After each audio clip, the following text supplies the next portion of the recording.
The Italian mob thought they could control. Joe Louis thought they could trap the brown bomber with fine print and fake promises. Thought a simple contract would make the world champion their property. They were wrong, because when Bumpy Johnson walked into that office on August 14, 1940, he wasn't carrying a contract. He was carrying his razor. And what he did to those three mobsters made them tear up the paperwork and flee Harlem forever. August 14, 1940, Harlem, New York. Joe Louis was 26 years old and the most famous black man in America, the heavyweight champion of the world, the Brown Bomber, the man who had knocked out Max Schmeling in front of 70,000 people and proved to the world that black excellence could not be denied. In the ring, Joe Louis was invincible. Outside the ring, he was a target. Joe had a problem that many successful black men had in 1940. He was making money, but he didn't know how to keep it. Boxing purses came fast, $100,000. For a title defense and disappeared even faster. Taxes, family, hangers-on, bad advice. Joe was getting rich and going broke at the same time. The Italian mob saw the opening. That August afternoon, Joe sat in a small office on 125th Street. Not a gym, not a training facility, just a cramped room with peeling paint and a single desk. Across from him sat three men in expensive suits. Vincent Gallo, mid-50s, slick hair, the kind of smile that promised everything and meant nothing. Frank the Fixer Marino, thick-necked, quiet, the muscle pretending to be a businessman. And Anthony DiNapoli, younger, jittery, the one who handled the paperwork. They weren't boxing promoters. They were investment advisors. On the desk lay a contract, 15 pages of small print and a proposal that made Joe's eyes light up. The Cotton Club investment opportunity. Joe, Gallo said, his voice smooth as honey. You're making great money now. But what happens when you retire? When the punches stop, you need to think about your future. Ain't slid a brochure across the desk. Glossy photos of the Cotton Club, Harlem's most famous nightclub. Elegant, expensive, profitable. We're expanding, Gallo continued. 3 new locations. Harlem, the Bronx, Brooklyn. We need investors. Smart investors. People with name recognition. Frank leaned forward. You put in 50,000, Joe. In 2 years, we triple it. 150,000 guaranteed. Plus 10% ownership in all 3 clubs. Your name on the door. Joe Louis's Cotton Club. Joe could see it. His name in lights. Walking into his own club. Cheers. Security for his mother, his family, his future. What Joe couldn't see was the trap. The contract looked legitimate. Corporate language. Revenue projections. Official structure, but buried deep in the fine print, page 11, section 7. Subsection C was the truth. Joe's $50,000 would go into an investment pool controlled entirely by Gallo and his partners. The guaranteed returns depended on performance metrics that would never be met. The 10% ownership existed in a shell company that didn't actually own the clubs. And if Joe tried to pull out, he'd owe $100,000 in early withdrawal penalties. It was a classic mob scam. They'd run it on boxers, musicians, athletes. Money went in. Nothing came out. Victims ended up owing more than they ever invested. Joe Louis brilliant in the ring. Naive outside. It didn't see any of it. I don't know, Joe said slowly. 50,000 is a lot. That's almost everything I've saved. Maybe I should talk to my manager. Your manager doesn't understand investment. DiNapoli jumped in. This is high-level business. You need specialists. People who know Harlem, who know nightclubs, who know how to make money work, okay? This opportunity closes tomorrow, Gallo added. Other investors are lined up. Sugar Ray Robinson, musicians. You walk away, now it's gone. It was a lie. There were no other investors. This trap was built for Joe, okay? Louis alone. Joe reached for the pen. That's when the door opened. Bumpy Johnson didn't knock, didn't announce himself. He walked in like he owned the place, because in every way that mattered. He did. At 35, Bumpy was Harlem's undisputed king. 3 years out of Sing Sing. He had taken over the numbers racket, built a protection network, and made one thing clear to every Italian gangster in New York. Harlem was his. He wore a charcoal 3-piece suit, white shirt, black tie. In his waistband sat the straight razor that carved his reputation into Harlem streets. Bumpy's eyes moved from Joe Louis, his pen in hand, to the 3 Italians. His expression never changed. "Joe," Bumpy said calmly, "put the pen down." Joe looked up, confused. "Bumpy, I'm in a meeting. I know exactly what you're in. Put the pen down." Joe set the pen on the desk. Gallo forced a smile. "Mr. Johnson, this is a private business meeting. We're discussing—" "I know what you're discussing," Bumpy cut in. "You're discussing how to steal $50,000 from Joe Louis while convincing him it's an investment." Bumpy stepped to the desk, picked up the contract, and flipped through it without reading closely. He didn't need to. He'd seen the scam before. Different names, same trap. He tossed the contract back onto the desk. "The Cotton Club investment opportunity," Bumpy said, looking at Gallo. "Creative. I'll give you that. Make a man feel like he's buying prestige. Something with his name on it." Then he turned to Joe. "Joe, let me ask you something. You ever been inside the Cotton Club?" Joe shook his head. "No, they don't." He stopped. "They don't let black people in," Bumpy finished.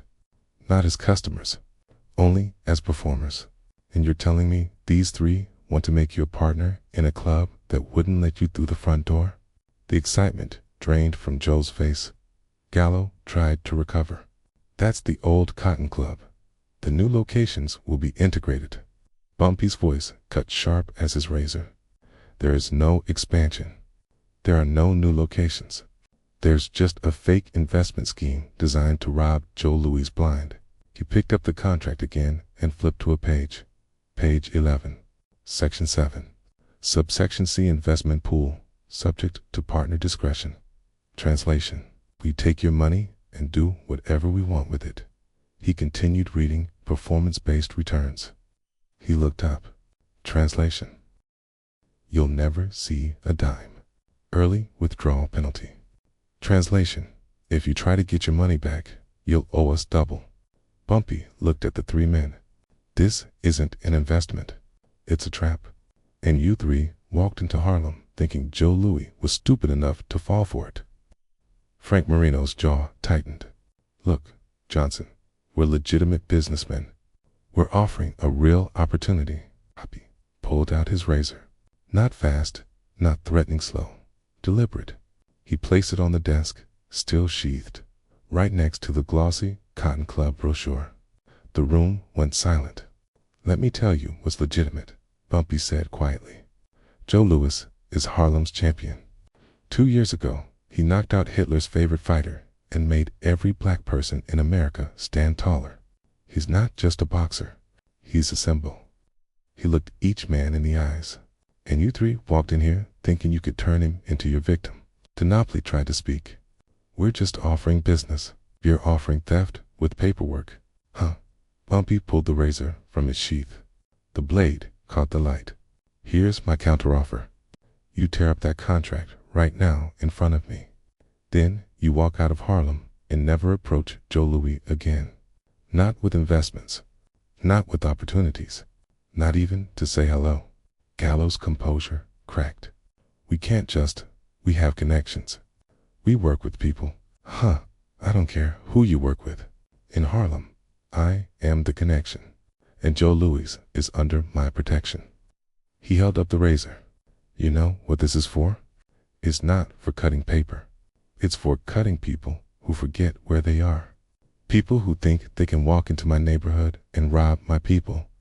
His voice dropped to a whisper. "So here's what happens next. Either you tear up that contract, or I use this razor to carve thief on your foreheads. Then I make sure every gangster, every businessman, every hustler from here to Chicago knows you tried to steal from Joe Louis. He let that sink in. You'll never work again. Nobody will trust you. And every time you look in the mirror, you'll see the word I carved into your face, reminding you of the day you tried to mess with Harlem's champion. A dark stain spread across DiNapoli's pants. Frank's hands were shaking. Gallo had gone pale. "We'll tear it up," Gallo stammered. "We'll tear it up right now." "Smart choice." "Huh." Bumpy watched as Gallo picked up the contract with trembling hands and began ripping page by page. 15 pages reduced to confetti. When it was done, Bumpy turned to Joe. "Joe, these gentlemen are leaving. You're coming with me." It's outside on 125th Street. Joe Louis finally found his voice. "Bumpy, how did you know? How did you even know I was there?" "Word travels in Harlem," Bumpy said. "Someone saw you going into that office with 3 Italians in suits.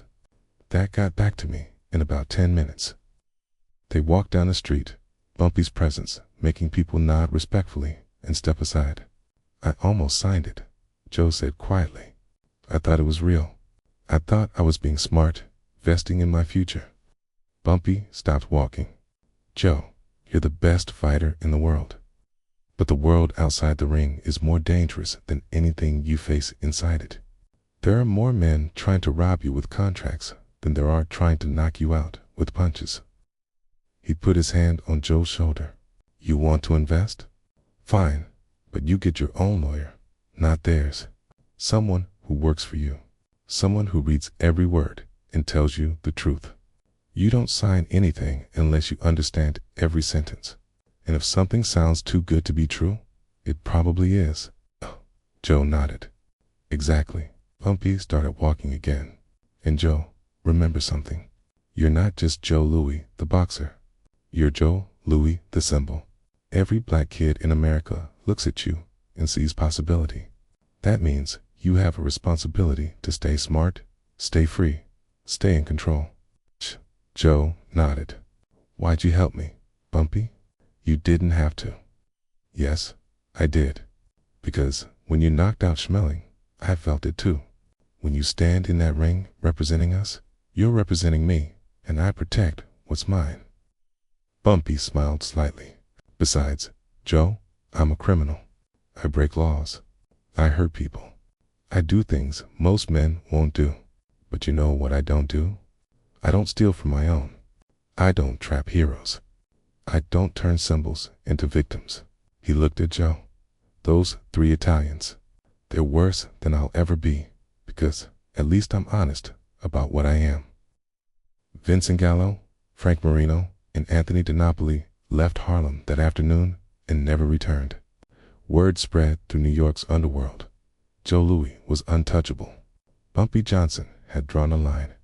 Joe Louis went on to defend his heavyweight title 25 times over the next decade. He made millions. And yes, he had financial troubles later in life, bad investments, the IRS, the problems that plagued many athletes.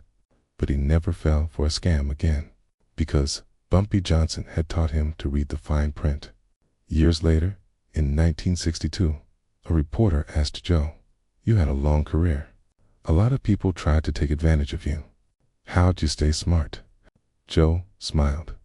"I had a friend who looked out for me when I didn't even know I needed looking out for." "Who was this friend?" "If you're from Harlem, you know his name.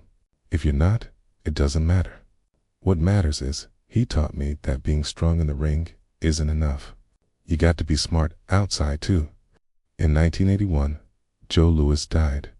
At his funeral, a letter was found, written years earlier, to be opened after his death and sent to Bumpy Johnson. "You saved me from thieves in suits. You taught me that not every smile is friendly and not every opportunity is real. You showed me that strength isn't just about hitting. It's about knowing when to walk away. I never properly thanked you, so I'm thanking you now. You weren't just the king of Harlem. You were my protector, and I owed you everything." Tay never saw that letter.